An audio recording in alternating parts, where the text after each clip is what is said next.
8. रात के 11 बज रहे थे। ओल्ड एज होम में सिकंदर के दिए खून को झुमरू शिवानी की बॉडी में ट्रांसफ्यूज करना शुरू कर चुका था, पर अचानक शिवानी की बॉडी ने रिस्पॉन्स देना बंद कर दिया था।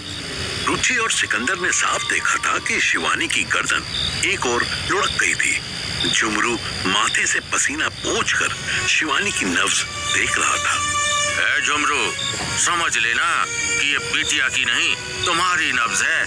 कुछ हुआ तो दादा, आप 2 सेकंड का मौन धारण कीजिए। सिकंदर से इस टोन में बात करने की हिम्मत किसी की नहीं थी। वो उसे मारने के लिए उठा ही था कि रुचि ने उसे रोक दिया। रुचि हाथ जोड़ने लगी। अपनी मौत के अटेम्प्ट से बेखबर झुमरू बस खड़ी देखता रहा। नब्ज बहुत ही लो गई है, अभी कुछ कहा नहीं जा सकता। 2-2.5 घंटा लगेगा पूरा खून चढ़ने में, तब देखेंगे कि इनका बॉडी कैसे रिएक्ट करता है। हो सकता है और खून की जरूरत पड़े। जितना चाहिए ले ले, हमारे शरीर से बूंद बूंद लहू निकाल ले झुमरू, पर शिवानी बिटिया ठीक होनी चाहिए, बूझे? दादा, पहले ही माफी मांगते हैं। जी करे तो 2 हाथ धर देना हमारे, पर आपका बॉडी से अब और खून नहीं लिया जा सकेगा। आपका हालत पहले ही नाजुक लग रहा है। अच्छा, अभी दिखाते हैं कितने नाजुक हैं हम। जब तक झुमरू समझता, तब तक सिकंदर का एक भारी हाथ उसकी छाती पर पड़ा। झुमरू लुढ़क के गिर पड़ा। रुचि उठ खड़ी हुई। देखिए सिकंदर दादा, हम आपको नहीं जानते, आप हमें नहीं जानते, इसीलिए हम आपसे जो कहेंगे वो बिना डरे कहेंगे। सुनिए, आप शिवानी दीदी से जितना प्रेम करते हैं उतना हम में से कोई नहीं कर सकता, पर हम सब भी यही चाहते हैं जो आप चाहते हैं, कि वो पूरी तरह ठीक हो जाएं। तू है कौन गुड़िया? हम गुड़िया नहीं, हम रुचि हैं। वानी दीदी ने हमें उस बुड्ढे के हाथ में आने से बचाया था, जो हमें जंगल में ले जाकर हमारा रेप करना चाहता था। क्या बोल रही हो? सच बोल रहे हैं। तो जितना आप उन्हें बचाना चाहते हैं, उतना ही हम भी चाहते हैं। तभी ना पटना जाने के बजाय यहाँ गोपालगंज लेकर आए हैं। और एक बात सुनिए, सिकंदर को पहली बार अपने ऊपर चिल्लाने वाले पर प्यार आ रहा था। उसने रुचि से पहले कोई लड़की इतनी निडर, इतनी साफ बोलती नहीं देखी थी। सुनाइए रुचि जी। आप जो एक एक बूंद खून देने की बात कर रहे हैं ना, ऐसे नहीं होता है। वो बस फिल्मों में होता है, और फिल्में देखते नहीं हैं। तो आप चिंता निकालिए मन से, और अगर खून की जरूरत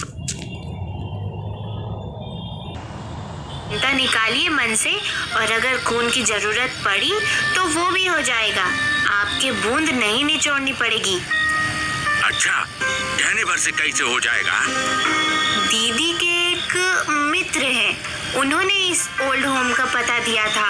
वही आगे भी किसी न किसी का पता बता देंगे। आप फिक्र मत करिए, आपको तो दीदी के साथ जीना है अभी। कौन मित्र है? यहाँ तो भोपाल से एक NGO का फोन आया था। अच्छा, हमें नहीं पता। हमने उनसे पूछा कि आप दीदी के क्या लगते हैं, तो बोले सब कुछ। दिल्ली का होगा वो। हाँ जी, आपको कैसे पता? सिकंदर ने कोई जवाब ना दिया। उसके सामने मनु और उसकी लास्ट मीटिंग आ गई। वो खाना खा रहा था और मनु की थाली सजी हुई थी। बस खाना खाते ही उसको चक्कर आने लगे थे और मनु उसे संभालता हुआ बाहर भागा था। रुचि ने सिकंदर के चौड़े से कंधे पर अपना नन्हा सा हाथ रख दिया।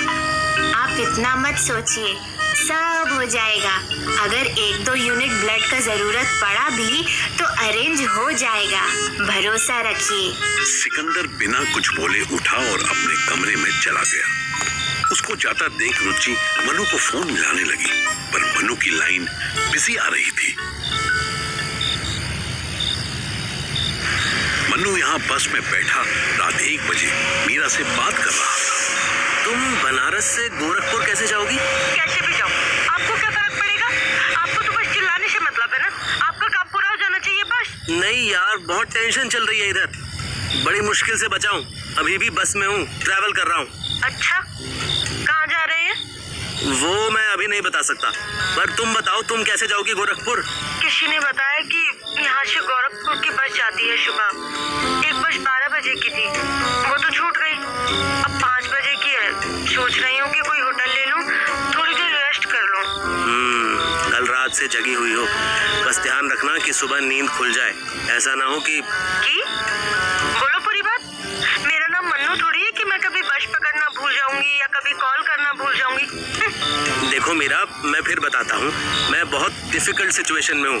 रहने दीजिए आप, बस मुझे जिनसे मिलना है, जिन्हें ब्लड देना है, उनका एड्रेस दे दीजिए। उनका कोई एड्रेस नहीं है, वो तो अभी गोपालगंज में है।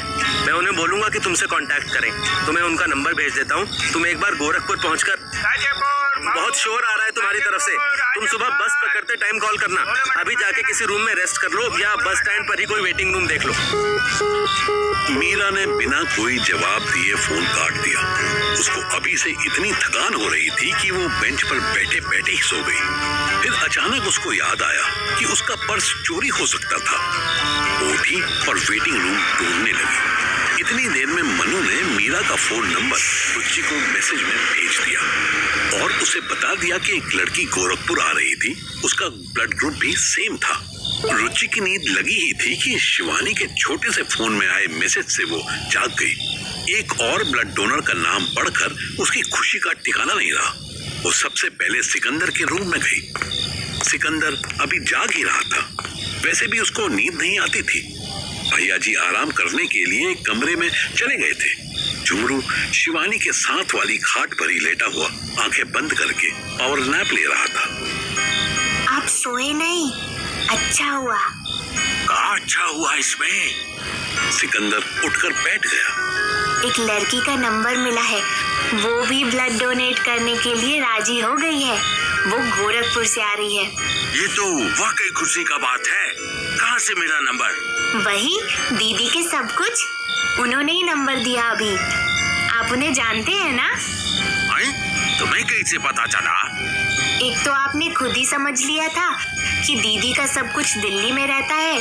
फिर आपका आंख का पुतली भी एकदम से फैला था, हम नोट किए थे। ऐसा तभी होता है जब जो मन में चल रहा है वो सच हो जाए। बहुत तेज हो तुम। बहुत तेज। हमारी शिवानी भी इतनी ही तेज होती तो उस छिछोरे के चक्कर में ही ना पड़ती। मतलब? सिकंदर यादों के समुंदर में डूबने लगा। उसको मनु के साथ हुई वो पहली मीटिंग याद आई जब वो अचानक मनु की बुक की हुई टैक्सी में घुस गया था। उसी टैक्सी में जो सिकंदर के अपने आदमी की थी। उसने रुचि को धीरे धीरे करके पूरी कहानी बताई कि कैसे मनु को पहले उसने धमकाया था, फिर भरोसा किया था और फिर ये जान लिया था कि मनु वो लड़का नहीं हो सकता जिसे उसकी भतीजी शिवानी का ब्याह हो और वो 12 करोड़ की प्रॉपर्टी का मालिक बन जाए। सिकंदर के सामने आई रुचि वो पहली लड़की थी जिसे 12 करोड़ की प्रॉपर्टी सुनकर कोई हैरानी नहीं हुई थी। उसका इंटरेस्ट पैसों से ज्यादा कहानी में था। फिर जब आप दीदी को एम्बुलेंस में छोड़कर बाथरूम के रास्ते भागे तो कहाँ गए? कहानी एम्स में हुए हंगामे तक पहुंच चुकी थी। इस हंगामे के बाद क्या हुआ था ये किसी को नहीं पता था।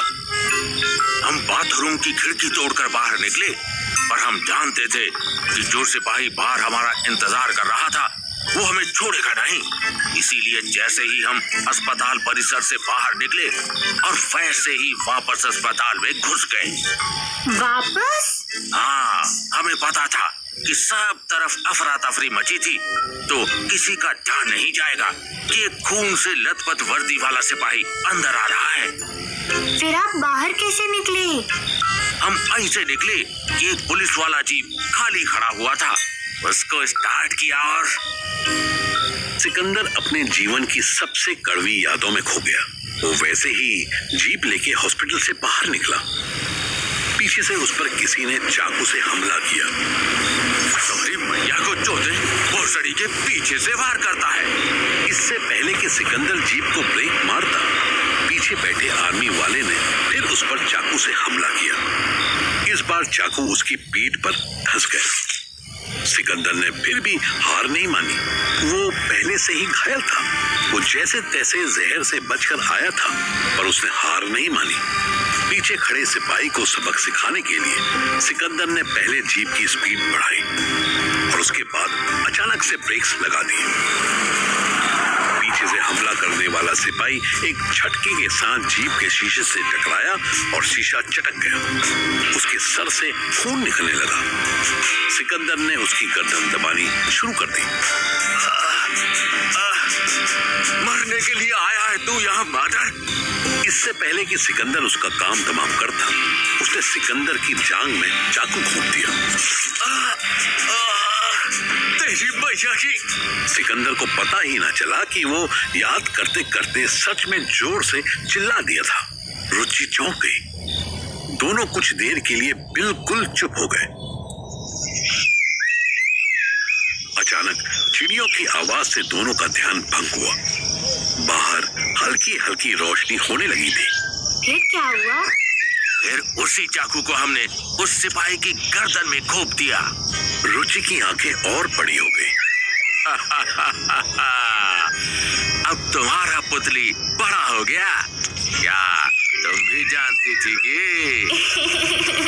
नहीं ना, हम तो हैरान रह गए थे। बहुत बहादुर हो तुम, वरना कोई छोरी इतनी बात सुन ले तो बेहोश हो जाए। देखो, बोर हो गई बातों बातों में। पर बात अभी पूरी नहीं हुई ना। आप यहाँ तक कैसे आए? हमने वहाँ से जीप चलानी शुरू की और वही खून से सना पैर लिए चलाते रहे। हमारी गाड़ी पुलिस की थी, वर्दी हम आर्मी का पहने थे। रास्ते हमें सारे याद थे, तो कोई रोका नहीं। जहाँ हमें शक था कि रोका जा सकता है, वहाँ हमने कच्चा रास्ता अपना लिया। बस उसके बाद यहाँ आकर ही दम लिया। ऐसे बेहोश हुए कि 20 दिन बाद आँख खुला। बस जैसे ही दोबारा चलनी शुरू हुई, मीरा की आंख बंद हो गई। उसे समझ नहीं आ रहा था कि वो कहाँ थी, कहाँ जा रही थी। किस्मत से उसे खिड़की वाली सीट मिल गई थी। वो वहीं सर टिकाकर बैठ गई और बस चलते ही फिर सो गई। अगर उसे जरा भी आइडिया होता कि उसके साथ वाली सीट पर बैठा लड़का उसको खा जाने वाली नजरों से घूर रहा है, तो वो कभी ना सोती। लड़के ने अपना हाथ धीरे से मीरा के पर्स में डाला